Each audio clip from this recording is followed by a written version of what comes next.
La moto permet ce petit sentiment de liberté, de sortir un peu des sentiers battus. Et le sidecar, ça permet de continuer à faire tout ça, mais en plus avec les enfants, d'inculquer un peu aux enfants autre chose que la règle qui régit les vies de tout le monde, et tout le monde fait la même chose, tout le monde vit la même chose, et le sidecar ça permet de vivre un petit peu différemment et de les emmener sur d'autres chemins, quoi. Alors actuellement j'ai une KTM 1190R attelée à un méga Comet. Qu'est-ce qui m'a fait la choisir? J'aimerais dire que c'est pas tant moi qui ai choisi cette machine, mais plus l'ami qui me l'a vendue qui m'a choisi.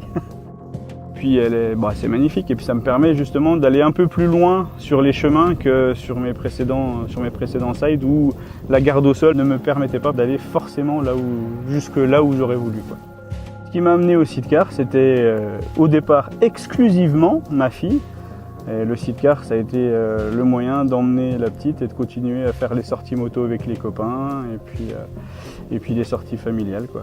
Et puis après, j'ai découvert un monde des sidecaristes avec d'autres délires, d'autres enfants, d'autres qui n'ont plus d'enfants mais qui ont continué le sidecar.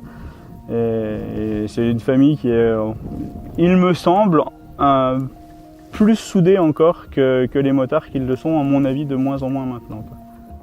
Ce qui m'a amené à la moto, depuis tout petit, j'ai toujours été fasciné par les motards, par leur image, par la sensation qu'ils étaient 10 fois plus libres que nous, enfermés dans les voitures avec les parents, quoi. Et dès que j'ai pu, j'ai passé mon permis moto en cachette de mes parents. J'ai eu ma première moto en cachette de mes parents parce qu'ils ne voulaient pas en entendre parler. Et puis naturellement, je suis venu au side à la naissance de ma grande qui a 12 ans, donc ça fait 12 ans que je suis sidecariste. Comme beaucoup, au départ, je me suis dit que j'aurais toujours une moto dans mon garage, et s'il fallait vendre quelque chose, je vendrais le sidecar.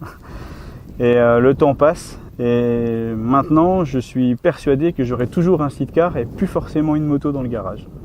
Je fais de moins en moins de motos.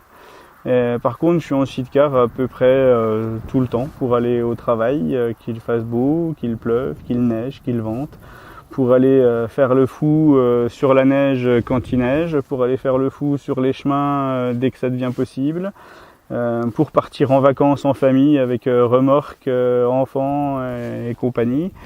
Pour me balader tout simplement, pour aller faire les courses parce que ça le permet, alors que la moto, on est un petit peu plus limité. Pour tout en fait, ça remplace ma voiture dès que je le peux.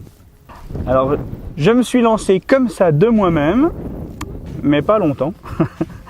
Je me suis vite rendu compte que la conduite du side n'avait pas grand chose à voir avec la conduite d'une moto. Et j'ai eu la chance dans mon entourage de l'époque d'avoir quelqu'un qui était sidecariste depuis une trentaine d'années et qui en plus était moniteur auto-école, moto, auto, sidecar et compagnie. Et du coup, j'ai pu suivre une formation avec lui et puis avec des copains de l'époque à la FDM. Donc, la FDM, c'est l'Association pour la formation des motards. Et depuis, il continue à mettre en place chaque année au moins un stage d'apprentissage sidecar, quoi. Donc voilà comment je me suis formé, grâce à la FDM, grâce à des amis et un petit peu tout seul, mais c'était pas la meilleure des solutions.